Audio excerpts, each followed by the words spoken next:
ఇదే అంశంపై డీటెయిల్స్ హరిత అందిస్తారు. హరిత,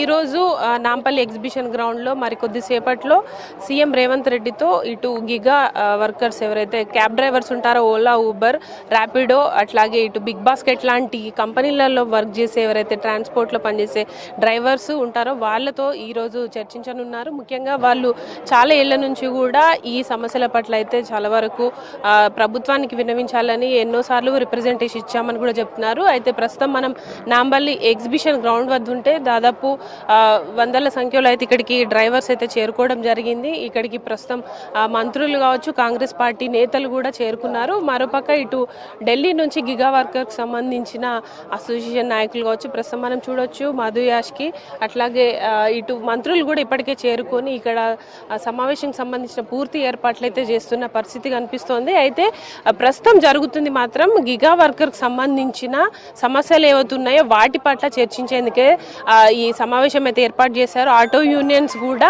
ఇక్కడికి చేరుకొని తమ సమస్యల పట్ల కూడా ఇక్కడ సీఎంకి రిప్రజెంట్ చేయాలని కూడా వాళ్ళు పెద్ద ఎత్తున ఆటో డ్రైవర్స్ కూడా చేరుకున్నారు. అయితే ఇక్కడ గిగా వర్క్కి సంబంధించిన సభ్యులు ఉన్నారు, వాళ్ళతో కూడా మాట్లాడదాం. అన్న, చెప్పండి అసలు ఈ సమస్యలు ఏంది, ఈ రోజు ఏం చర్చించబోతున్నారు? నమస్తే అండి, మేము తెలంగాణ మోటార్ ట్రాన్స్పోర్ట్ నుంచి వచ్చాం. ఓలా, ఊబర్లో గత 10 సంవత్సరాలుగా ట్రావెల్ చేస్తూ ఉన్నాం. కొత్తగా భారత్ జోడో యాత్ర నుంచి ఈ కొత్తగా గీగ్ అండ్ ప్లాట్ఫామ్ వర్కర్స్ అని తీసుకొచ్చిండ్రు.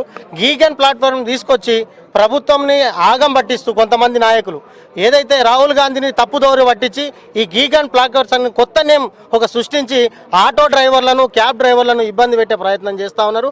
దానికి గౌరవనీయులు ముఖ్యమంత్రి రేవంత్ రెడ్డి గారికి తెలియజేయాలని ఇంత దూరం వచ్చాం.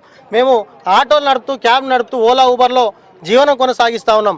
మేము ప్రభుత్వాన్ని మేమేమి అడుగుతా ఉన్నామంటే ఈ కమిషన్లు వందలు కమిషన్లు కట్ చేస్తూ ఉన్నారు. ఒక్క రైడు వెళ్తే ఎస్యూవీకి 100 కిలోమీటర్లు పోతే 1000 రూపాయలు కమిషన్ తీసుకున్నారు. ఈ కమిషన్లు తక్కువ చేయని మేము అడిగితే ఈరోజు ప్రభుత్వాన్ని సాక్షాత్ రాహుల్ గాంధీనే తప్పుదో పట్టిస్తున్నారు. ఈ గీగ్ అండ్ ప్లాట్ఫామ్ వర్కర్స్ అని పేరు పెట్టి ఇందులో స్విగ్గీ, జొమాటో వాళ్ళు వాళ్ళకు అన్యాయం చేస్తూ ఉన్నారు, ఓలా, ఊబరు వాళ్ళకు అన్యాయం చేస్తూ ఉన్నారు. దయచేసి ఒకటే తెలియజేస్తూ ఉన్నాం, మా విజ్ఞప్తి ఏంటంటే ఈ ఓలా, ఊబర్లో మాకు తగినటువంటి కమిషన్ని తక్కువ చేసి ప్రభుత్వమే ఒక యాప్ తెస్తే అందరం బాగుంటాం. ఈరోజు ఓలా, ఊబరు వాళ్ళు బాగుపడుతూ ఉన్నారు పార్ట్నర్లుగా అని చెప్పి మేము నష్టపోతూ ఉన్నాం. ఇలా స్విగ్గీ, జొమాటో కూడా మా మిత్రులే, కానీ వాళ్లకు కూడా సంక్షేమ బోర్డు సపరేట్గా ఏర్పాటు చేయాలి. కొత్తగా ఏదో మహారాష్ట్రలో ట్రైప్యాడ్ బోర్డు అని చెప్పి అందరినీ కలిపి ఒక కలగూర గంప లెక్క చేసి క్యాబ్ డ్రైవర్లనే, ఆటో డ్రైవర్లనే, స్విగ్గీ, జొమాటోలనే 15 లక్షలు 20 లక్షల కార్లు కొనుక్కొనేమో పిల్లలు రోడ్డు మీద వేసుకొని మేము బతుకుతా ఉన్నాం. తప్పుగా అనుకోద్దు, ఈ వీడియో చూసే వాళ్ళు కూడా స్విగ్గీ, జొమాటో వాళ్ళు అర్థం చేసుకోవాలి.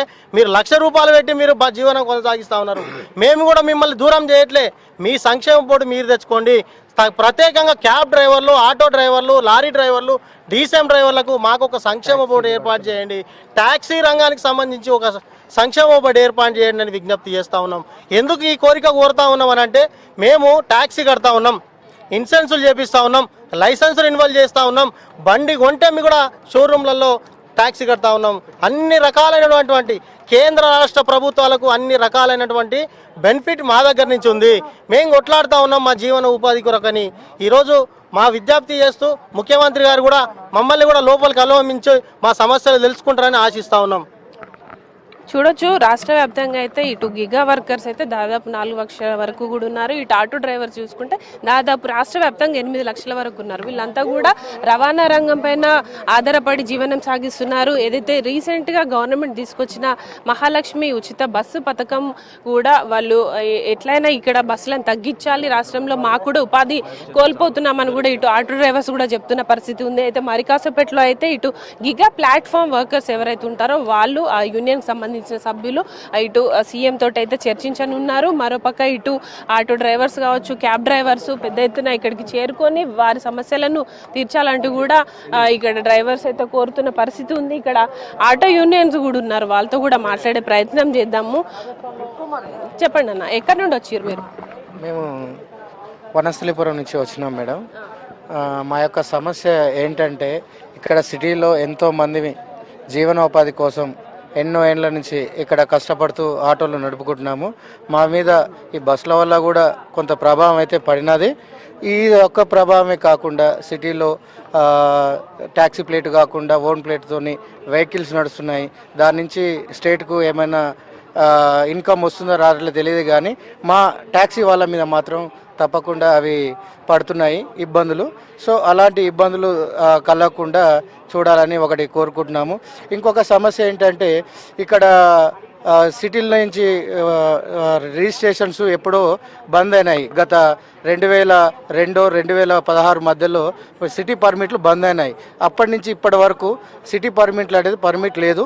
ఒక్కొక్క ఆటోకి వచ్చేసి నాన్ లోకల్ అయితే 2,50,000కు బజాజ్ కంపెనీలో ఆటో దొరుకుతుంది. కానీ అదే సేమ్ యాప్ ది కంపెనీ కానీ ఇక్కడ హైదరాబాద్లో కొనాలంటే 6 లక్షలకు అవుతున్నది. అంటే టోటల్గా 3.5 lakhs నుంచి 4 lakhs, దాని ఇంట్రెస్ట్ కలుపుకుంటే 7.5 lakhs అవుతుంది. కార్తో సమానంగా ఆటోకు ఇంత ఎఫెక్షన్ పడుతుంది. అలా కాకుండా ఈరోజు సిటీ అనేది ఎక్స్పెన్సివ్ అయినది కాబట్టి ఆటోలకు కొన్ని పర్మిట్లు ఇచ్చి ఇప్పుడు పర్మిట్లు ఏ రకంగా తీసుకోవాలంటే ఆల్రెడీ ఓలాలో కానీ ఊబర్లో కానీ వీటన్నిట్లలో రిజిస్టర్ అయినాయి. కనీసం ఇక్కడ నడిచే వాటికి ఇప్పుడు ఎలాగో నడుస్తున్నాయి కాబట్టి కనీసం వీటినన్నా తీసుకొని వాళ్ళకి పర్మిట్లు ఇవ్వాలని నేను గవర్నమెంట్ని, ముఖ్యమంత్రి రేవంత్ రెడ్డి గారిని సవినయంగా కోరుకుంటున్నాను. ఇక్కడ ఇంకొంతమంది స్విగ్గీకి సంబంధించిన డ్రైవర్స్ కూడా ఉన్నారు, మాట్లాడదాం. అన్న చెప్పండి, ఏంటి మీ సమస్యలు, ఎప్పటి నుంచి చేస్తున్నారు మీరు కంపెనీలో? 4-5 years నుంచి చేస్తున్నాం మేడం. ఇక్కడ కంపెనీ వాళ్ళు ఏమైనా ప్రాబ్లం ఉంటే ఎవరు పట్టించుకుంటలేరు. ఇంకా పైసలు కూడా చాలా తక్కువ ఉన్నాయి. మాకు ట్రిక్స్ ఏమైనా కొత్త ట్రిక్స్ యూజ్ చేసి మాకు పరేషాన్ చేస్తుండ్రు. 4-5 hours 8 hours దాకా 250-300 కూడా ఆయనకి ఇస్తలేరు. దూరం పంపించేసి మాకు పరేషాన్ చేస్తుండ్రు.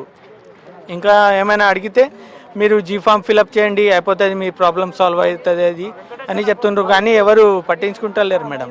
చాలా సతాయిస్తున్నారు మేడం. పైసలు కూడా చాలా తక్కువ, అంటే 20 రూపాయల్లో 4-5 kilometers దాకా పంపించేస్తుండ్రు మేడం. ఇంకా ఏమైనా చెప్తే అది కంపెనీ నుంచి అట్లానే వస్తున్నాయని చెప్తున్నారు. ఏమైనా ప్రాబ్లమ్స్ ఉంటే జీఫామ్ నింపండి అది అంత. అంటే మీరు డైలీ ఎన్ని ట్రిప్స్ చేస్తారు, మీకు ఎంత ఆదాయం వస్తుంది ఒక రోజుకి? ట్రిప్స్ ఆర్డర్సే ఇస్తలేరు మేడం. మాకు ఇస్తే కూడా అది చాలా దూరం వేసేస్తుండు, పైసలు కూడా తక్కువ ఇస్తుండు మేడం. అన్న మీరు చెప్పండి, స్విగ్గీలో మీరు ఎన్నేళ్ల నుంచి చేస్తున్నారు, ఎట్లా ఉంది అసలు? మీరు ఈరోజు ఏం మాట్లాడబోతున్నారు సీఎం గారితో? మేడం, మేము గత 4 సంవత్సరాల నుండి స్విగ్గీలో వర్క్ చేస్తున్నాం. ఫస్ట్ స్టార్టింగ్లో చాలా బాగానే ఉండే, కానీ ఇప్పుడు రాను ఏమైందంటే మా ఆర్డర్స్ అన్నీ ప్లాట్ఫామ్ మొత్తం థర్డ్ పార్టీ వాళ్ళకు, ర్యాపిడో వాళ్ళకి కానీ షాడోఫాక్స్ వాళ్ళకి వేసుకుంటా మేము పొద్దున మార్నింగ్ 6 AM లాగిన్ అయితే నైటు 11-12 అయినా కూడా మాకు కనీసం 1000 రూపీస్ కూడా సంపాదించలేకపోతున్నాం. ఇక్కడ చూస్తే పరిస్థితులు ఏమో రేట్లు పెరుగుతున్నాయి. పిల్లలు చదవాలంటే చాలా కష్టం ఉంది. ఫస్ట్ పర్ కిలోమీటర్ 10 రూపీస్ ఇస్తుండే, ఇప్పుడు 5 రూపీస్కి ఇవ్వట్లేదు. మ్యాక్సిమం ఒక 10 kilometers పోతే 2016-17లో మాకు 100 రూపీస్ వస్తుండే, ఇప్పుడు 40 రూపీస్ ఇచ్చి మళ్ళీ ఇక్కడ నుండి ఇక్కడనే లోకల్ని ఆర్డర్లు వేసి మాకేమైనా సమస్యలు ఉంటే మా జీవితాలకు ఒక బీమాని కల్పించాలని మేము సీఎం సార్ని కోరడానికి ఇక్కడికి రావడానికి జరిగింది. చాలా రోజులు ఉండాలి. మేము స్విగ్గీ ఆఫీస్ వాళ్ళకు మేము జీఫామ్లు నింపినా ఏం నింపినా కూడా రిటర్న్గా మా ఐడీలు బ్లాక్ చేసుకుంటా, మాకు డ్యూటీలు లేకుండా మమ్మల్ని రోడ్ పాలు చేయడం జరుగుతుంది. కాబట్టి మాకు దీనిపైన సీఎం సార్ మాకు సాయం చేస్తాడని చెప్పి మేము రావడం జరిగింది మేడం. చూడొచ్చు, ఇప్పటికైతే నాంపల్లి ఎగ్జిబిషన్ గ్రౌండ్కి అయితే ఇటు కాంగ్రెస్ పార్టీ నేతలు కావచ్చు, ముఖ్య నేతలతో పాటు ఇటు మంత్రులు, ఎమ్మెల్యేలు, ఎమ్మెల్సీలు అయితే చేరుకోవడం జరిగింది. మరికొద్ది సేపట్లోనే సీఎం రేవంత్ రెడ్డి ఇక్కడికి రాబోతున్నారు. ముఖ్యంగా డ్రైవర్స్ ఎదుర్కొంటున్న సమస్యల పట్ల వారితో మాట్లాడి చర్చించి వాళ్ళ సమస్యల పట్ల ఏదో ఒక పరిష్కారం అయితే దొరుకుతుందనే ఆశాభావం అయితే ఇక్కడ డ్రైవర్స్ అయితే వ్యక్తం చేస్తున్నారు. ప్రస్తుతం ఓలా, ఊబర్ లాంటి ఆటో డ్రైవర్స్ కావచ్చు, క్యాబ్ డ్రైవర్స్, అట్లాగే ర్యాపిడో, స్విగ్గీ, జొమాటో డ్రైవర్స్ అందరూ కూడా ఇక్కడ పెద్ద ఎత్తున చేరుకొని సీఎంకి తమ సమస్యల పట్ల వినతి పత్రాలు అందించేందుకైతే ఎదురు చూస్తున్నారు. ఇది latest updates Nampally exhibition ground నుంచి. ఓ2 స్టూడియో.